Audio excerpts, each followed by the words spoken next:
आज हम लोग BRB six semester jurisprudence second का पेपर डिस्कस करेंगे। ये थोड़ा ब्लर है इसमें, लेकिन फिर भी आप नोट करें। पहले लोग क्वेश्चन देख लेते हैं। ये वेरी इंपॉर्टेंट क्वेश्चन है।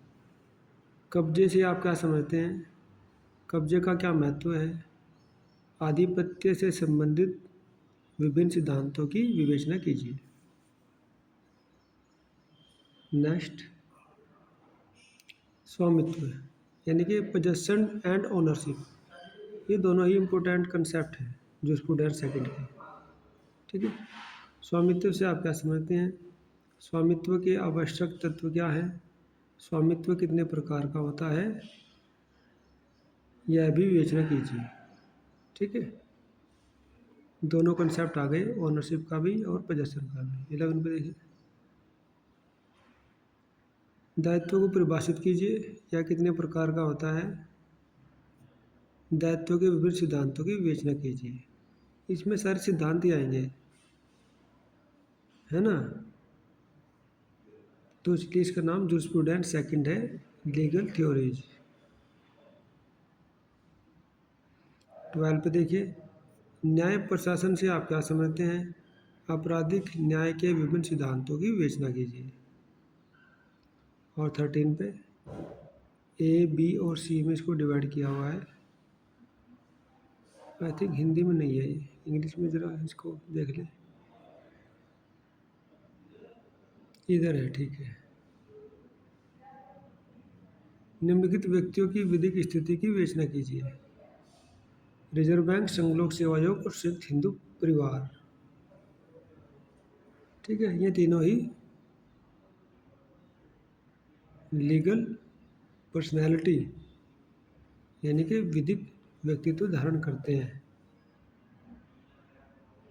ठीक है, तो इसको करने से पहले हमें जानना पड़ेगा कि what is legal personality and it's kinds. तो ये हो गया हमारा डिस्क्रिप्टिव टाइप वाला। अब शॉर्ट में आइएगा। 6, 7, 8 शॉर्ट में होने चाहिए। इधर से ये देखिए,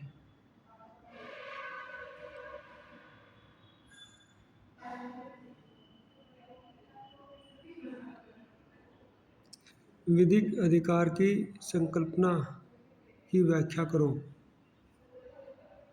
ठीक है। Explain the juristic concept of right.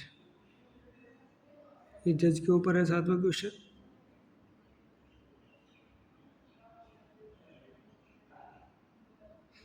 न्यायाधीश विधि को खोजते हैं, न कि इसका निर्माण करते हैं। इसकी व्याख्या कीजिए। क्वेश्चन नंबर 8, उपचारी एवं दंडिक दायित्व की परिभाषा देते हुए इनकी व्याख्या कीजिए। देखिए, जो ये दायित्व वाला क्वेश्चन है, इससे लॉन्ग वाले में उसने दायित्व के बारे में पूछा, उसके टाइप भी पूछे और यहाँ पे दोनों टाइप बता दिए। तो कई बार क्वेश्चन ही आंसर दे देते हैं, इसलिए उसको हमें ध्यान से देखना होता है और हार्ड वर्क के साथ साथ स्मार्ट वर्क भी करना होता है। Define and discuss the remedial and penal liability. ठीक है, शॉर्ट पे आ जाओ। आप देखो, आप समझ जाओगे कि कैसे लॉन्ग से शॉर्ट और शॉर्ट से वेरी शॉर्ट बन रहे हैं। विधि के स्रोत से आप क्या समझते हैं? विधि के स्रोतों के प्रकार बताइए। सेकंड पे कब्जा व स्वामित्व में अंतर। देखो, ये लॉन्ग में भी था और वेरी शॉर्ट में भी आ गया। कब्जा एवं स्वामित्व में अंतर इसलिए पता चलता है, अगर कोई ये क्वेश्चन एक से ज़्यादा बार रिपीट हो रहा है तो समझ लो कि वो इम्पोर्टेंट क्वेश्चन है। कब्जा व स्वामित्व में अंतर स्पष्ट करो। विधान क्या है, इसका प्रकार बताइए, इसके प्रकार। ठीक है। 4 पे विनिश्चय, आधार एवं इतरोक्ति को परिभाषित करो। Define ratio decidendi and obiter dicta. देखिए, जब कोई जजमेंट आता है तो उसमें जो एग्जीक्यूटिव पार्ट होता है उसको रेसो डेसिडेंडी बोलते हैं। और उसके अलावा जो दूसरी बात है, जैसा आप अपना जजमेंट लिखवाते हुए ऑब्जर्व करते हैं, लिखवाते हैं, वो ऑब्टर डिक्टा हो जाता है। और जो उस जजमेंट का ऑपरेटिव पार्ट है जिसको कि एग्जीक्यूट होना है, वो रेसो डेसिडेंडी कहलाता है। या फिर रेसो डेसिडेंडी वो आधार है जिसके ऊपर की डिसीजन पर पहुंचा गया है। ठीक है, मतलब कौन कौन सी बातों को आधार मान करके जज साहब किस निर्णय पर आए हैं, ये वो चीज़ें हैं। ऑब्टर डिक्टा वो चीज़ें हैं जो कि मुख्य जजमेंट से अलग उनकी अपनी राय हैं जज साहब की, जो जजमेंट में आई हैं, लेकिन वो रेसो डेसिडेंडी नहीं है, बल्कि वो उन्होंने अपनी बातें कही हैं।